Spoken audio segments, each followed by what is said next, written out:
de tema. Hablamos de vacaciones. Así que, bueno, vamos a cambiar de tema. Ustedes saben que hay personas que le asusta no hacer nada. Son personas hiperactivas, con mucha estimulación y que no toleran pasar tiempo libre para reflexionar o simplemente para no hacer nada. O sea, para rascarse un ratito y más un día como hoy, un feriado. ¿Qué más lindo? Para mí, no hacer nada en esta época de hiperproductividad, ¿sí? Por un sistema que nos exige cada vez más y retribuye cada vez menos, es una postura política ante la vida. Pero vamos a hablar con una especialista del tema, ¿me dicen? Sí. Estamos enganchados con Sol Rivera, me avisa la producción, psicóloga, con quien vamos a, conversar un poco más sobre esto, ¿sí? Sobre estas personas que no toleran no hacer nada, ni siquiera 5 minutos. Ya la veo a Sol con su micrófono, muy bien preparada para conversar con nosotros. Así que, Sol, ¿qué le recomendás a esta gente que padece de ociofobia? Bien, mira, primero, Leandro, bueno, feliz año para todos. Feliz año. Y es un muy buen momento para hablar de esto porque mucha gente está saliendo de vacaciones, están tomando algunos días, algunos ya están en eso, ¿no? Entraron en las fiestas y todo lo que implica.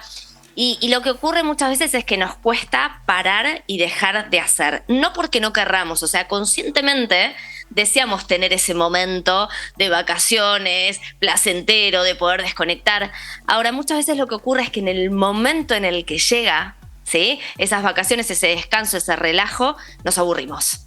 Nos aburrimos, empezamos a querer hacer cosas, nada nos alcanza, nada es suficiente. Y otra de los síntomas que suele aparecer muchas veces, y esto es muy común en el estresado, ¿no?, en la persona que suele vivir, ¿no?, muy a full y haciendo todo el tiempo cosas, es que no solamente no podemos descansar, sino que además tenemos miedo a perder productividad. O sea, no estoy haciendo algo que sea útil, sea lo que fuese, ¿no?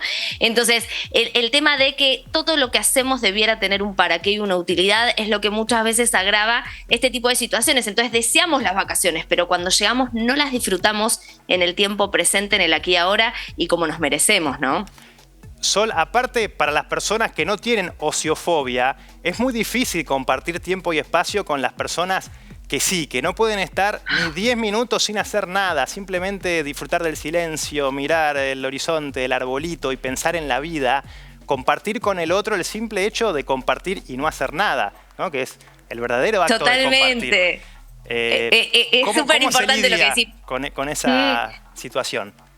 Es súper importante lo que decís porque en general los seres humanos somos gregarios, nos juntamos con otros, planeamos las vacaciones o en familia o con amigos o con el grupo de trabajo, con quien sea, pero empezamos a unirnos en ese hacer en común. Y las vacaciones es un espacio para compartir. Entonces empieza esta tensión que decías, ¿no?, en donde el que quiere hacer todo el tiempo le exige al que no hace. Y el que no hace se siente, ¿no? Como, bueno, es un momento para descansar, ¿no? Empieza esa tensión de el exigirme, por ejemplo, hasta no en cosas, porque cuando estamos de vacaciones no es en relación al trabajo, pero sí pasa la exigencia por qué como, qué no como, si hacemos un plan o no lo hacemos, si planificamos el que visitar o no, si puedo estar tirado en la playa sin hacer nada o tengo que hacer cosas, y se empiezan a generar estas tensiones. Y yo lo que creo es que todos nos debemos el conectar cómo queremos atravesar las vacaciones y si estamos realmente presentes o estamos accionando en automático, ¿no? Esa incomodidad, ese vacío, nadie lo puede decir por nosotros y es importante que en nuestra relación con nosotros mismos tomemos contacto, ¿no? De qué estamos haciendo de ese espacio de descanso, porque es tanto e igual de importante como los momentos productivos. Sí, aparte, opino yo, hablo a título personal, de modo completamente subjetivo, como siempre, pero las mejores ideas, las mejores reflexiones, los mejores pensamientos surgen en momentos de ocio, ¿no?, cuando estamos en modo automático, como bien explicaba Sol. ¿Y cómo hacemos para remediar eso? ¿Qué le podés aconsejar a esa gente? ¿Cuáles pueden ser aquellos tips o consejos para disfrutar, o aunque sea de calmarnos un poquito, y simplemente aceptar que no hacer nada igual puede estar bien? Tolerar aburrirnos un ratito, ¿qué tan grave puede ser? Totalmente. Mira, no es grave, sino que además es importante. No solo no es grave tolerar el aburrimiento, sino que vos dijiste algo muy importante, ¿no? Cuando nosotros atravesamos el aburrimiento, la función que cumple ese aburrimiento es la creatividad. Si nosotros obturamos, ¿no? Por ejemplo, en los niños, si nosotros para que no se aburran le damos todo el tiempo la tablet, lo que hacemos es obturar ese aburrimiento, ese proceso que necesita hacer el niño para ser creativo. Nos bancamos, no le dimos la tablet, ¿qué hizo? Se puso a jugar con una botellita fantasía que está en una nave espacial, pero necesitamos ese tiempo de aburrimiento para crear. Entonces, si tuviéramos que decirle al que está del otro lado, ¿no? ¿Qué puedo hacer para conectar? Primero, la importancia, ¿no? de ese descanso hacia nuestra creatividad y hacia nuestra productividad. Por más que el sentido común nos diga que es en contra de la productividad. Claro. Digo, tu descanso hace que después seas mucho más productivo, creativo y efectivo. Eso primero, ¿no? Porque a veces tenemos falsas creencias y mitos sobre la productividad, que en realidad es una productividad tóxica que a largo plazo no tiene efectos, sí, ¿no? Como efectivo realmente. De hecho, y por otro lado... Un pequeño paréntesis, en aquellos países donde se debate reducir la jornada laboral, todo esto se estudia y los especialistas dicen que la productividad aumenta cuando los trabajadores están más descansados y tuvieron más tiempo libre, lo cual es lógico. Sí, desde la neurociencia se llama actividad de corte, ¿no? Nuestro cerebro necesita actividades de corte para poder regenerar células, reparar, nuestra atención y concentración es lo que más energía consume y a la vez es lo que necesita momentos de distracción para volver de una manera más limpia, ¿no? Más productiva en términos de claridad mental. Entonces tiene una explicación científica esto y muchas de las personas que no se permiten descansar es porque sostienen creencias que científicamente no son falsas, no son verdaderas. Entonces, claro, empezar a derribar esos mitos, esas creencias que construimos por mandatos, quizás familiares, laborales, en la cultura en la que fuimos construyendo, ¿no? Nuestro cerebro y nuestra mentalidad, y sí empezar a registrarnos. O sea, sin registro, sin autorregistro, no hay transformación.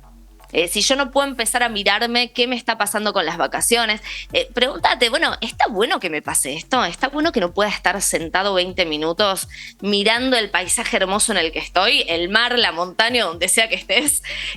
Porque hay algo ahí de que si no aparece esa pregunta, no aparecen nuevas posibilidades. Entonces, invitarnos a esto, ¿no? Al autorregistro. Sol, ¿y cómo influye el contexto en el cual estamos viviendo hoy buena parte de los argentinos? Donde tenemos muchos trabajos, donde tenemos hiperproductividad porque lamentablemente a veces no queda otra, ¿no? Porque hay que pagar las cuentas, hay que atender ciertas responsabilidades. ¿Cómo influye esto en esta práctica, ¿no? O en esta ociofobia, mejor dicho?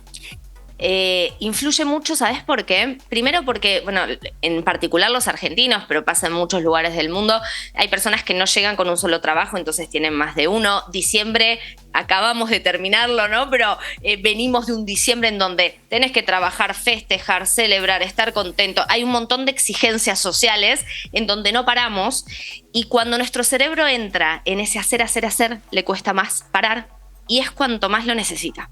Entonces, terminamos como girando en falso, ¿no? Metafóricamente hablando. Entonces, sabemos que necesitamos descansar, pero nos tiramos a dormir y no podemos dormirnos, por ejemplo.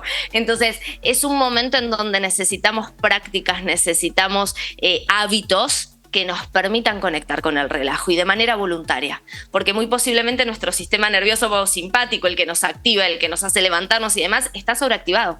Entonces, más nos va a costar el relajar, el conectar con el aquí y ahora, el soltar las exigencias. Venimos de mucha exigencia en diciembre y encima venimos con un pase de factura de todo el año. Entonces empezar el año, el 2026, implica, ¿no? Como parar la pelota y de manera consciente elegir qué cosas voy a hacer para relajar, para desconectar y para conectar con lo que sí quiero. Mientras te escucho, voy pensando y voy reflexionando con vos. Hablamos de una hiperproductividad por un contexto económico. Muchas personas tienen que tener mucho trabajo para llegar. Y después también no es menor el contexto social actual que estamos viviendo en cuanto a la hiperestimulación permanente, ¿no? Pantalla de acá, pantalla de allá. Y eso también atenta contra lo que vos decías, estar presente en tiempo y espacio. ¿Cómo se puede resolver eso o cómo podemos colaborar para estar presentes? Sí, es importante lo que decís porque a nivel cerebral hay tres.